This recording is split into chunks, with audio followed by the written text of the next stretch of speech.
Hello students, good morning everyone. So coming to today's class, we are going to discuss a problem first related to the yesterday's class consistency concepts. So how will you check the consistency of a data? First of all, what is the consistency? If all the class frequencies are non-negative, then the data is said to be consistent. If any value is negative, then it is inconsistent. So how we will find the consistency? First we will find the ultimate class frequencies and check whether those ultimate class frequencies are greater than or equals to 0 or not. So coming to the question today, it is given that in a report on the consumer preference, given that out of 500 persons surveyed, so they have conducted a survey on 500 persons related to the consumer preference. So they took some product or some varieties. So which one the consumer is preferring, related to that they have conducted a survey on 500 persons. Out of that 400 preferred variety A. So there were two varieties A and B. So out of 500, 400 people preferred variety A. Similarly, 380 preferred variety B and 270 like both A and B. So we have to check, is the data consistent or not. So first write down the given things in the question. So there are two varieties, right? So let A denotes the variety A. Let A denotes variety A. And let B, here what are A and B? They are the attributes, and the attribute B denotes variety B. So what is given? The survey is conducted on 500 persons. So given that, so what is the population size? Capital N equals to 500, and next they have given that 400 preferred variety A. So 400 preferred variety A means it is a frequency. For the attribute A, the frequency is 400. That means 400 people are choosing the variety A. That is nothing but the frequencies are given. So 400 people choosing the variety A, that is nothing but the class frequency of A is given as 400.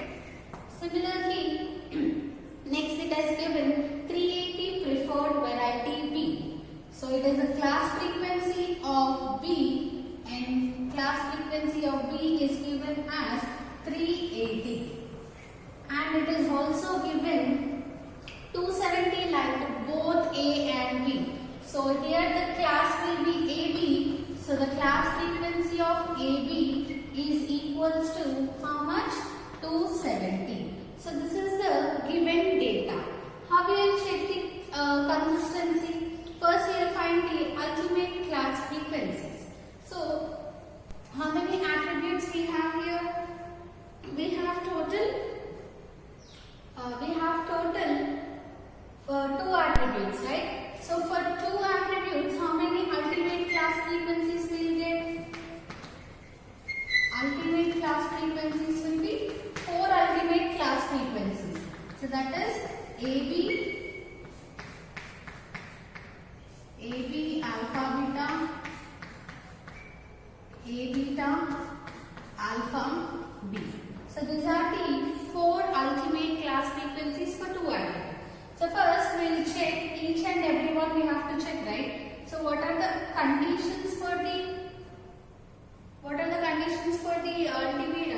consistency? These values should be greater than or equals to 0.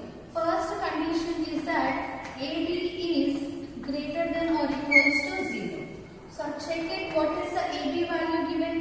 270 is obviously greater than 0. So for this we have checked the consistency condition. Now next one is check for the, so here the remaining class frequencies are not given, but how you will find formulas, right? We have expressed the negative terms in terms of the positive class frequencies. So by using that conditions, we will find the remaining also. Coming to next one is alpha beta should be greater than or equals to 0. So both are negative. Since both are negative, what is the consistency condition we got? Capital N. We have the condition that capital N minus A minus B plus AB should be greater than or equals to 0. Now check. Substitute all the values. What is the capital N value?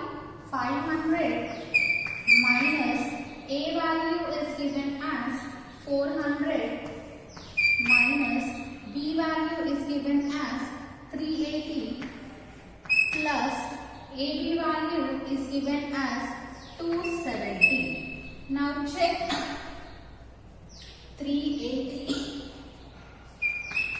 plus 270. Now check the answer for this. What will be the answer you are getting, whether positive or negative?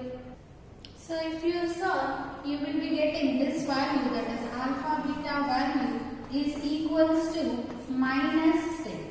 So this minus 10 is not greater than or equals to 0. So for this ultimate class frequency, the condition is not satisfied.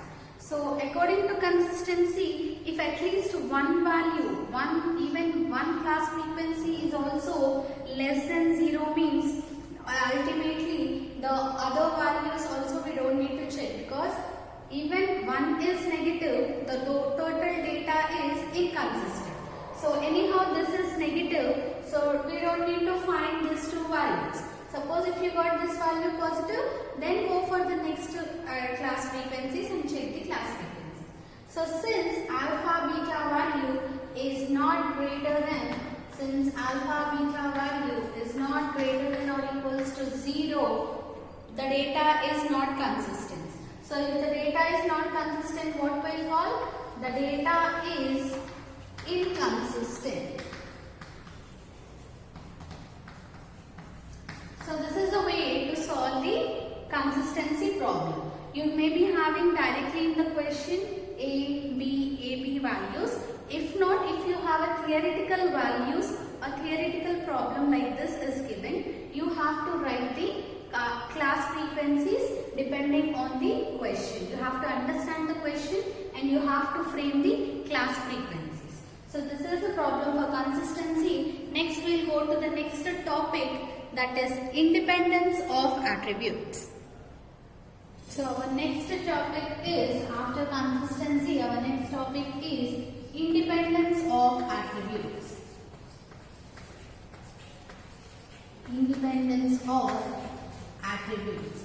So similarly, how we will find the independence for the random variables? Similarly, like that also, we will check whether the given attributes are independent or not. So what does independent generally mean? If one variable is influencing, that are not called the independent. They are depending on the other values. If one value is not influencing the other value, those variables are called independent. Similarly here, we are checking the independence for the attributes. So whenever you have two attributes or more than two attributes, if one attribute is influencing the other attribute, they are called dependent attributes. But if one attribute is not influencing the other attribute, those attributes are called independent attributes. So same like consistency only, to check the independence of attributes, we are having some conditions. So there are mainly three criteria to find the independence of attributes. So coming to the first criteria, so we will be having three criteria. Coming to the first criteria is that we compare the presence or absence of one attribute on other attribute. So here what we are going to do in this criteria one, we are going to compare presence or absence, either presence or absence of one attribute. So whenever we have two attributes, we will check the presence or absence of one attribute in other attribute. If you have two attributes A and B, so we will check whether A is present or absent in B, or even B is present or absent in A. So to check the independence of the attribute of two attributes, suppose here if I am considering two attributes, that is if A and B are two attributes. So suppose if A and B are two attributes, then they are said to be independent if, so there is a condition in the criteria one that then they are said to be independent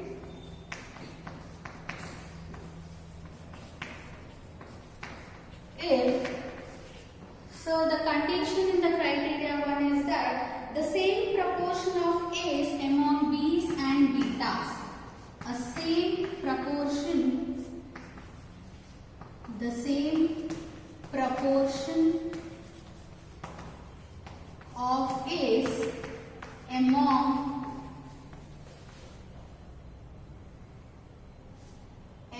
A's as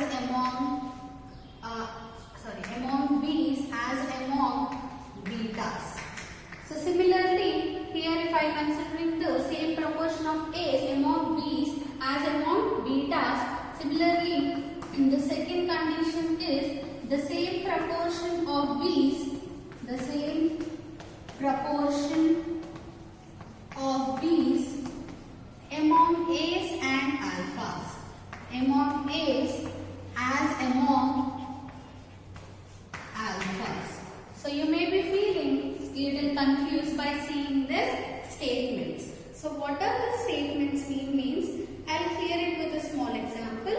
So here I'm considering the two attributes. So attribute A is honesty. So similarly alpha will be dishonest. Attribute B I'm considering as beautiful. So beautiful people against the beta non-beautiful. So here what is the condition means that if these two attributes, that is honesty and beauty, are independent, then the proportion of, so first we will see this first condition, what does it mean? The proportion of honesty, what they are saying, the same proportion of A's among B's and betas. So that indicates that proportion of honesty here A among B's and betas, right? So the proportion of honesty among beautiful and non-beautiful must be same. Among beautiful and non-beautiful must be same. So if you have two attributes, what is the first condition? The same proportion, there should be same proportion of A's among B's as among betas. So if you consider one attribute, suppose if I am considering honesty, so there should be same proportion of honesty with the remaining attribute, that is beautiful and non-beautiful. There should be a same proportion of honesty with the beautiful and the non-beautiful persons. So this first condition is clear. Next, what is the second condition? The same proportion of B's among A's as among alphas. So here we have written the proportion of honest among beautiful and non-beautiful. So if you take the second condition, what we will write? There should be same proportion beautiful people, among beautiful persons, the same proportion of beautiful persons among, what is the remaining attribute? Honesty, among honesty and dishonest people. So this is the first criteria for checking the independence of attribute. If A and B are two attributes, then they are said to be independent. The first condition is the same proportion of A's among the B's and betas, and the same proportion of B's among the A's as among the alphas. If you consider one attribute, that proportion with the other attribute and its complementary attribute should be same. So clear with this definition? Next, this definition, it is a theoretical definition which can be written symbolically as, so what is the symbolic representation? In the criteria 1 we will see now.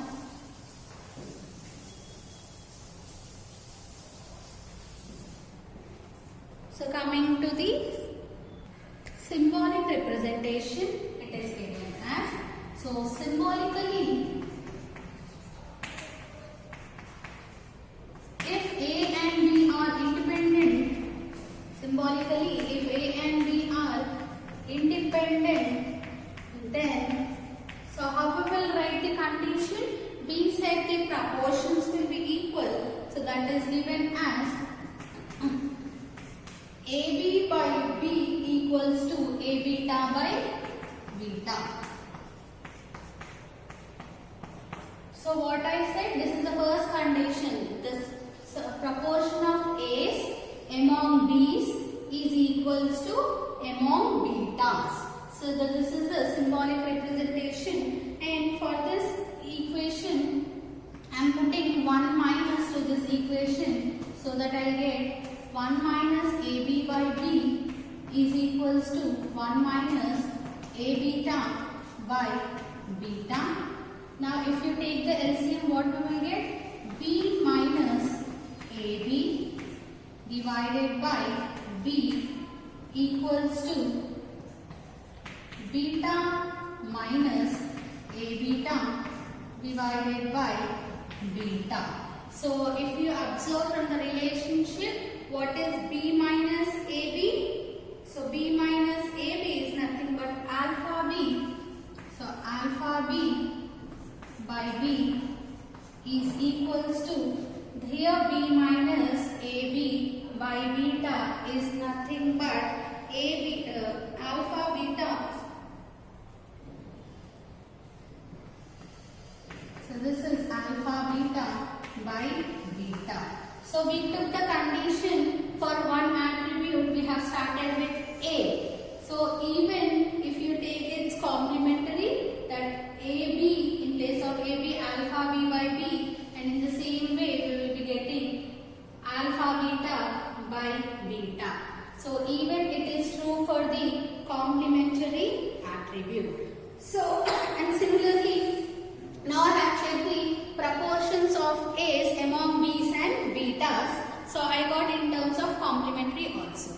Now I can even write that from the second condition, that symbolically it is given AB by A. I am checking for proportions of A. So and it is then also be given as AB by A is equals to A beta by A. Sorry, AB by A equals to alpha B by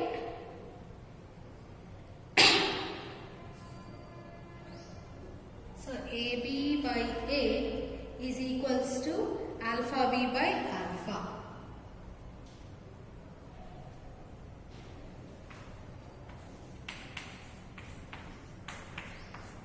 So similarly, if I consider AB by A equals to alpha B by alpha, in the similar way, if I take 1 minus, I will get the condition for the, I will get the conditions for the next attribute also. So if I take 1 minus AB by A equals to 1 minus alpha Similarly, take the LCM.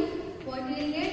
A minus AB by A equals to alpha minus alpha B by alpha.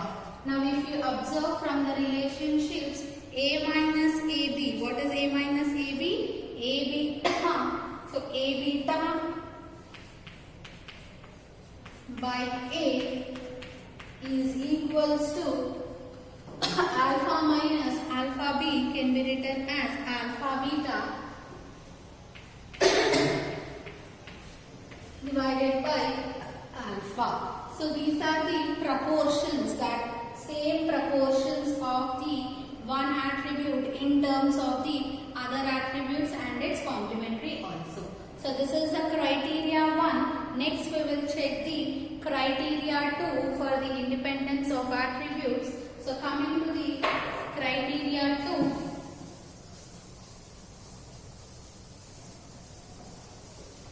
So criteria 2, it is also dependent on the two attributes only. Now we will check out the criteria 2.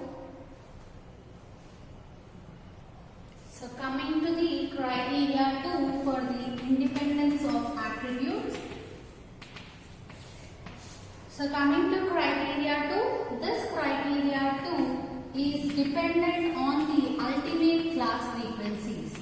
Criteria 2 is dependent on ultimate class frequencies.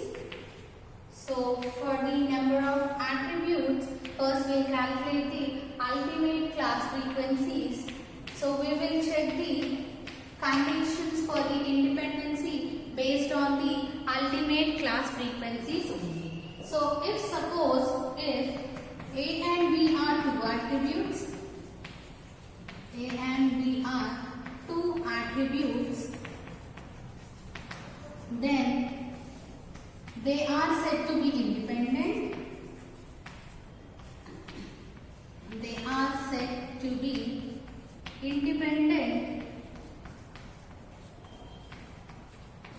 if, so the condition for the independence of attribute under the criteria 2 is given as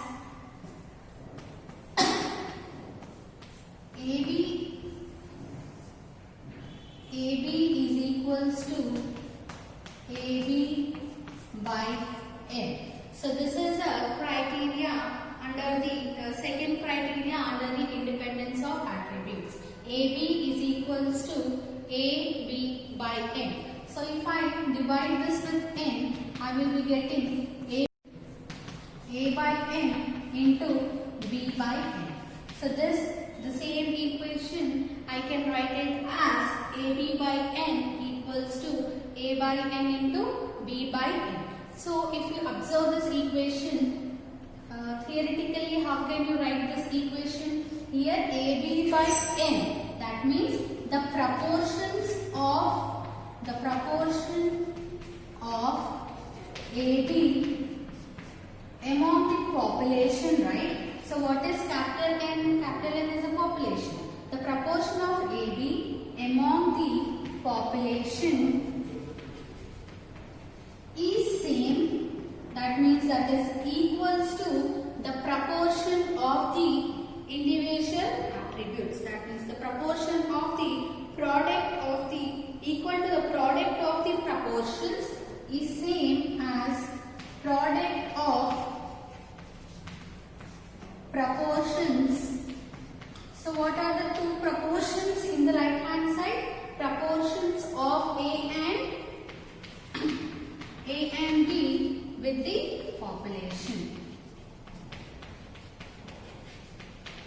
So whenever you have two attributes, always AB by N is equals to A by N into B by N, which can be said as the proportion of ABs in the population is equal to the product of the proportions of A's and the proportions of B's in the population. So this is the criteria 2 for checking the independence of attributes. Now we will see the third criteria. Since I said it is dependent on the ultimate class frequencies, not only for AB, for the remaining class frequencies also it is same. So always it is dependent on the ultimate class frequencies of the first order. Of the first order means of the A's and B's. Only the positive values we will be checking. Depending on that, we will be checking the independence. Now we will be seeing the criteria 3.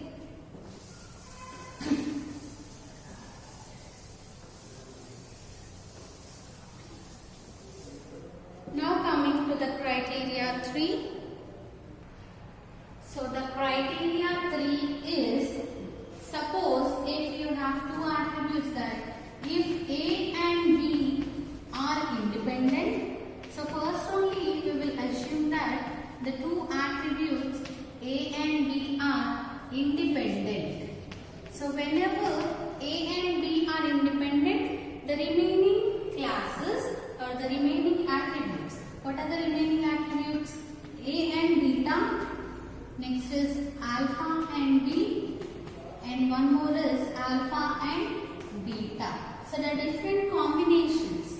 If suppose A and B are independent, then it indicates that, so according to criteria 3, the remaining, the combinations are also, so these 3 are also independent.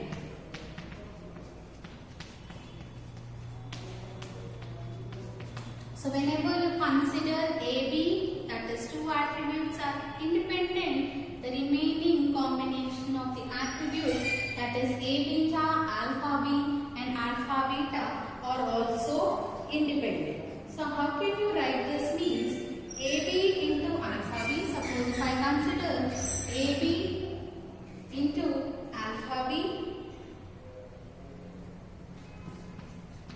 so how can we write AB into alpha beta? Sorry, considering positive class and the negative class of two negative attributes. So when I am saying that AB is independent, so according to second criteria, if AB is independent, how can we write this? A into B by capital N. So similarly, alpha beta are also independent, right? So if alpha beta are independent, how can you write this? Alpha into beta by capital N. So if you observe here, if I interchange the values, I am writing this as, anyhow it is multiplication, so I am interchanging. A into beta by N into, next I am writing as alpha into B by N. So according to second criteria, A beta by N, if they are independent, how can we write this one? A beta by, so if they are independent, directly we can write it as A beta. So whenever if they are independent, how we will write? AB means A into B by N.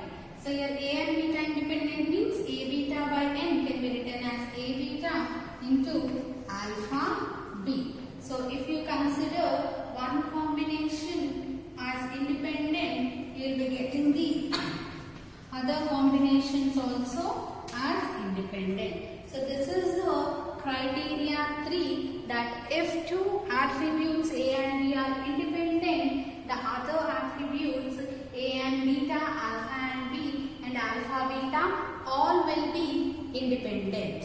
So in second criteria, we will see the independent, we will check the independent based on the ultimate class frequency of first order. That means we have considered only A, B and we have written it as AB by N. We have checked only for one order class ultimate class frequency. So third criteria, it is a continuation of second criteria, that if two are independent, the other three combinations will also be independent. So today's class we have learned about the independence of attributes. So there will be three criteria in the independence. The first one is, it is dependent on the proportions. the same proportion of A's among B's and betas and the same proportion of B's among A's and alphas. So that we have written symbolically also. The second criteria is this one, that is AB equals to AB by N, which is dependent on the ultimate class frequency of order 1. And the third criteria, it is dependent on the second criteria. If AB are independent, then the remaining A beta, alpha B and alpha beta are also independent. So this is the today's class. In the next class we will be seeing the association of attributes. So today we have checked independence, that is no relationship between attributes. So if you have the relationship between them, that is called the association. So in association also we will be having different criteria. We will check the association of attributes and its criteria in our next class, and we will see the problems related to this also. Keep practicing and write the notes regularly.